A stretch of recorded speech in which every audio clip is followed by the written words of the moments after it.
control. Breach in 5, 4, 3.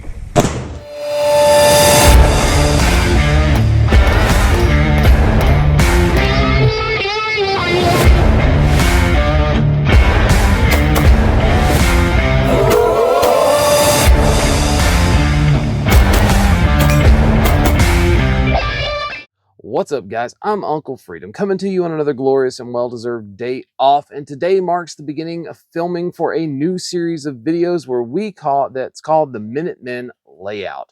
We're going to go through basically a packing list of things that we would consider necessary or important for the Minutemen that we've got out there. For those of you that don't know what the Minutemen is, that was a revolutionary term where soldiers could be ready in a minute to walk out of their house with a fighting loadout in order to go to battle if that's what we needed. That is something that the average and modern prepared citizen should be looking at. This is equipment that you should have on deck, or at least be striving to obtain, to make yourself more effective should this world ever exist, which I hope to God it doesn't. So if that sounds fun and interesting to you, go ahead and like, subscribe, tell a friend. We are growing well over 10,000, working our way towards 11,000 now. I am stoked and I cannot believe it. I appreciate it, guys. If you need to get in touch with me, it's at Uncle Freedom 213 on Instagram or Facebook. There is a link tree in the bio of Instagram or in the websites portion of Facebook that'll take you to my Linktree account where all of the affiliates of the channel exist. People like Dark Angel Medical, Dry Fire Mag, Cold Tack, love their bags, amazing stuff. All of those guys can be found there. So go check it out, because if you were going to do it anyway, every little bit helps the channel and I truly appreciate it. You can reach out to me at Uncle Freedom 21 or Uncle Freedom 213 at outlook.com. Sorry about that. So let's get into this, your Minuteman Loadout series. So like I said, this is going to be about a 30,000 foot view. We're going to give some basic points on a few of these items. But for the most part, we're just trying to set up kind of what we should be looking at, and then we'll deep dive it in sections as we go forward. So the first thing I think about when I think of my Minuteman Loadout situation is going to be your main rifle. So for main rifle, we're not talking about having your 10-3 and then your 16 and then your 18 over here. I'm talking about your main squeeze, right? So the main squeeze could be that 13.9 to 16-inch realm. You're looking at good ballistics out of it with a good solid optics suite, giving you the ability to positive ID at a little bit of a distance, and for CQB rapid follow-up stuff. So whether that's an LPVO with an offset red dot, or an EOTech with a magnifier, or just an LPVO turned all the way down, something like that. We're also talking about lights, aiming laser systems, bipods, suppressors, muzzle devices, the actual controls that we put into stuff and why we did it, and more importantly, a quality threshold. People got really mad at my comment about owning 5 PSA rifles, and if you're going to own 5, like, you should probably sell 3 and build a really good gun. Here's the thing. Does PSA arm a lot of people? Absolutely. Is PSA the best option? Absolutely not. Maybe the best option you have at this time, but we should all be striving for greatness, and that would mean going towards something a little higher end with a much better reputation, and preferably contracts saying that their guns are used constantly by professionals. Again, we'll get into that more as we go. And then you're going to be talking about carrying your handgun, not necessarily your CCW subcompact handgun, but an actual fighting handgun, something in that Glock 19, Glock 45, Glock 17 size, CZP-09, something that's going to give you the ability to fight, possibly conceal it if you need to, something you can run a full-size weapon light on that's got a actual larger capacity than the 10 rounds that you would see in a lot of stuff like a Glock 48, as well as red dots on the firearm, better sights on there, the implications of upgrading a trigger, things you have to watch for. Trust me, that's all coming down the road. After we look at that, I'm going to be looking at an assault pack. So what's an assault pack? Well, your assault pack simply means that when we leave base for whatever we're going to do, we have the stuff in that pack that allows us to maintain the level we left at. That's it. You're not looking to change the world, bug out, do all this stuff. We're talking about simply having calories, water, ammo, medical, so that during the course of whatever operation we're on, we maintain a consistent level. Because when you leave, you're going to be well fed, slept, and rehydrated. That means that your bag needs to carry the stuff on you to keep you fed, hydrated, possibly provide for a night's sleep, keep you warm and, you know, comfortable and able to function at a normal level, which should already be high, because if we're doing this, you should have strove for perfection from the beginning. So that's what we're looking at for your assault pack, but we'll go further down that. We'll look at some different designs, different sizes, things of that nature. Another big one you should be carrying with you every day is your fitness, because if the only fitness you know about is fitting this taco in your mouth, you are not going to fare very well. We need to be looking at this from the perspective of, how do I function in a high stress, high maximum physical output world? The only way to get better at that is your physical fitness.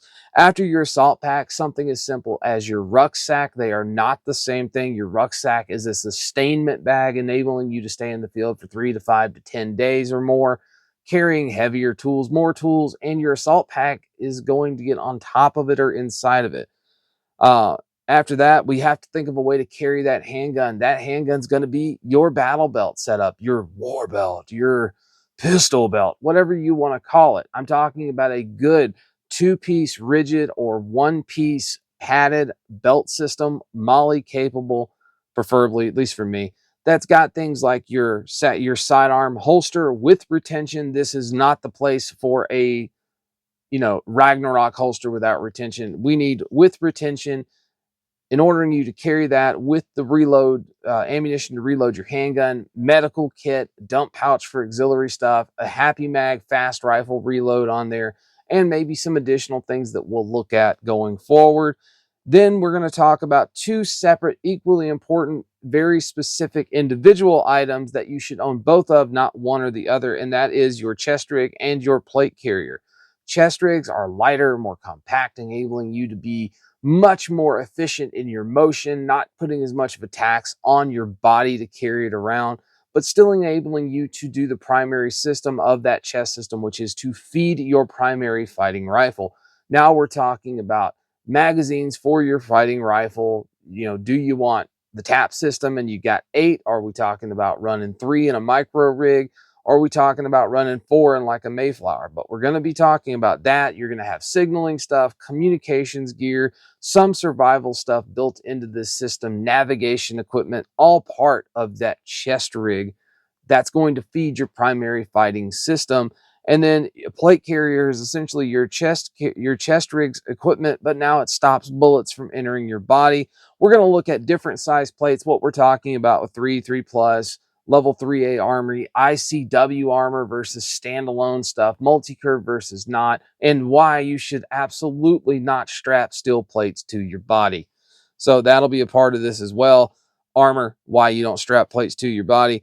The importance of helmets, both ballistic and bump. If you can only choose one, I'm going to tell you, go with ballistic, because it does all the stuff bump does, and it doesn't let shrapnel enter your skull. There's a lot of misconceptions around ballistic helmets. People see NIJ level 3A. The NIJ does not actually certify helmets. You are depending upon the company you buy it from having done the right stuff so that the helmet actually works. There's a few brands I highly recommend that I enjoy, but we'll take a look at those, as well as the possible setups for your helmet, whether you're using arc rails or we're using umbrella lighting or we're running a standalone flashlight on an axe mount, counterweight systems, night vision, rhino mount, shrouds, scrim on your helmet, uh, IFF, IFF signaling devices on the helmet itself. Trust me, we're going to get further into the weeds looking at that and how you would set this up. A concealed carry rig, because being overt is not always the answer, and that's what your assault pack is for, is carrying things that allow you to keep your efficient level at a certain place, which could be something as simple as having an inside the waistband holster. If you suddenly find yourself needing to ditch all of your gear into your backpack, walk out of your situation with just the holster on in that particular situation.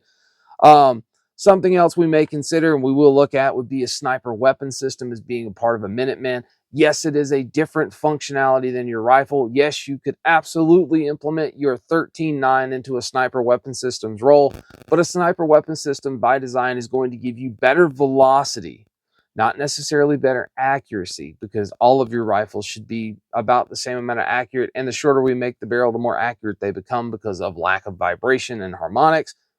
but a sniper weapon system giving you maximum velocity, enabling you to shoot heavier weight projectiles, different rounds altogether, making impacts, first round impacts, longer distances while carrying terminal ballistics.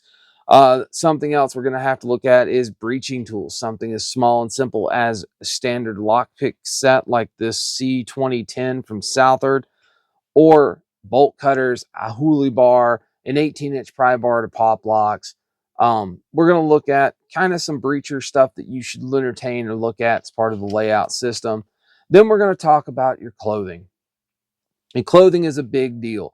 Not necessarily just having the coolest Cry multicam pants known to man, but pants are a part of it. What goes into a good pant? What should you be looking at? How many pairs should we be talking about having of these? What features make them worth having? Knee pads, not knee pads, stretch panel, tweed, all this stuff, vents. So we're going to look at that. We're going to look at your shirt, your base layer shirts, whether that's merino wool or like Duluth Trading Company's undershirts. We're going to look at socks because they're far more important than you ever dreamed possible. Having something like Darn Tough or Wigwams or, or something like that to give you the most comfortable situation for your feet, because you're walking wherever you went. You got to walk to get back if it all goes wrong. We'll talk about base layers for pants, insulating layers like waffle tops, fleece layers, weather shells, hard shells versus soft shells, where we're dealing with wind and cutting wind or rain to keep us from going hypothermic in a situation. Your boots, Gore-Tex versus not Gore-Tex. Do you need a tactical boot with a side zipper? Do you need just a good hiking boot? What should you be looking at when you're building out your Minutemen setup? We're going to talk about that. We're also going to talk about face coverings, everything from the neck gaiter style to running a shamag. Face coverings are important, not just for identity protection, but they were really good for keeping crap out of your lungs. So we'll go with that. We're going to talk about flashlights because it gets dark every single day. And we're going to talk about flashlights, not just from your basic task light in your hand, but to something that could be used defensively if you needed to in a handheld, or something really jacking people up defensively like this awesome cloud defensive light. We're also going to talk about rifle mounted lights, pressure pads versus tail cap activation, what you can do to mitigate white light NDs. We're going to take a look at stuff from 100 concepts there for that. We're also going to talk about, do we talk about IR floodlights like the Vampire system itself, weapon mounted lights for your handgun, why the TLR7 is not a duty handgun light versus like an X300, a mod light, or a TLR1HL. We're going to talk about all of those things in selection. What is enough brightness? How many lumens do you need in a good rifle light? Well, I'll go ahead and break it to you. I can do a hell of a lot more with, say, 600 lumens with a bunch of candela than I can with about 2,000 lumens and 10,000 candela. So we're going to go into that, help you make a better informed decision when setting up that fighting rifle for your light systems. We're going to talk about the importance of having shelter that is easily obtainable, movable, and set up with the thing, building ridge lines, daisy chaining out cordage, having that stuff on you so that you can set up a field expedient shelter to create a microclimate, keeping your ass alive until you can get out of where you are. Going right along with that is things like your sleep system. This is my jungle bag from Snug Pack. Love this thing. This is a great intermediate weather system with my comfort rating only being down in about the mid 40s versus something like the actual Equic sleep system from the Army, of which I have several of, where I have Gore-Tex bivy and I'm comfortable into the negative temperatures.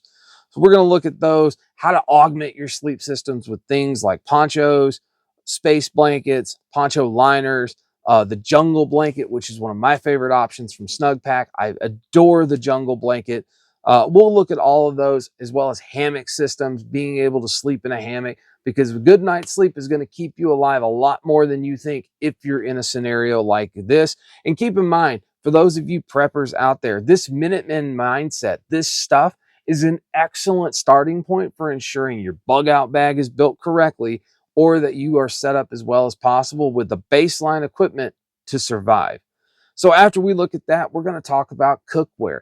We're going to look at what the difference and why we should pick a jet boil versus flame burning, which is an emberlit stove where we're burning sticks for things, using Etzbit tabs, maybe a alcohol stove, or a sterno can to heat things up. What kind of a pot pan situation are we looking at? Do we run an MSR Seagull, which is a great pot, Or are we talking about things like a 2-quart billy can bush pot?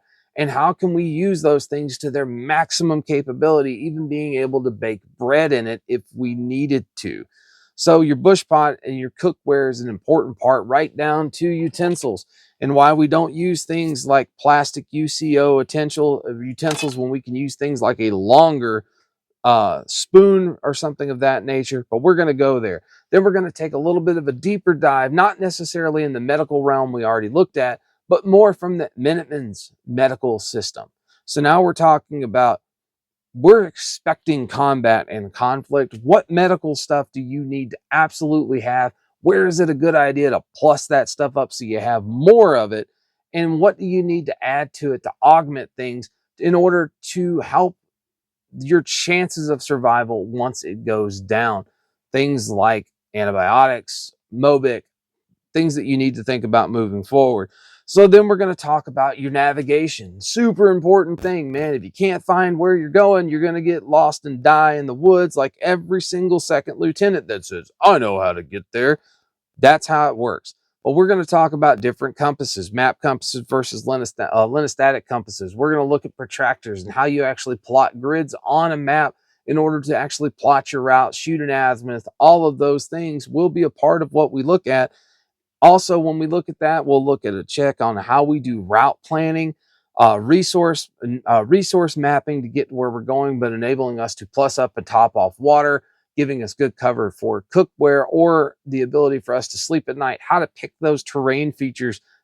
So on a movement, you back yourself up where maybe you only have one avenue of approach in order for you to make sure with one exfil route, it makes it easier for you to provide security at night. But something we're going to take a look at as a part of this Minutemen layout system.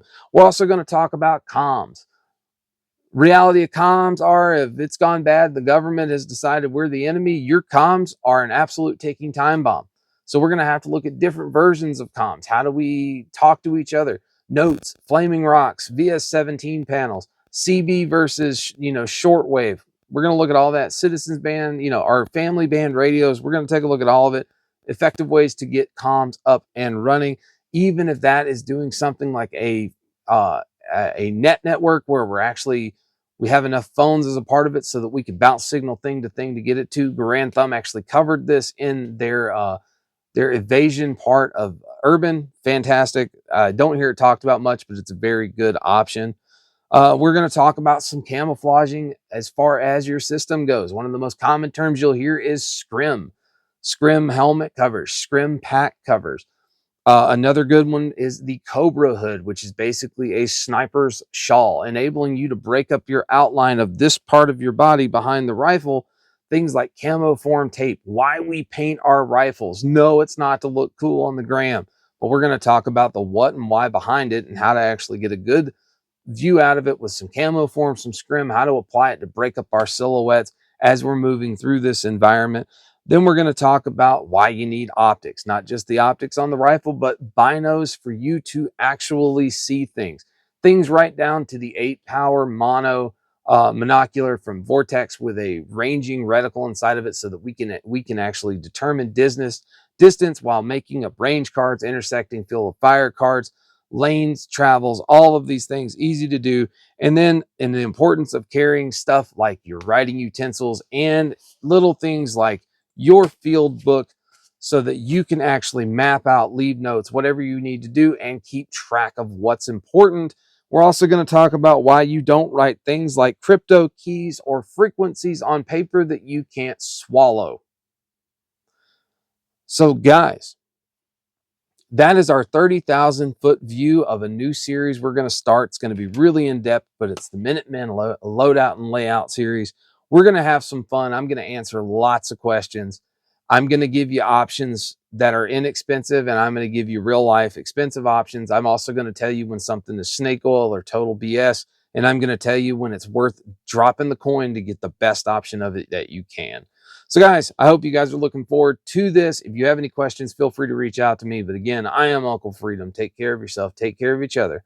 I hope you guys enjoy this series, and I'll see you soon.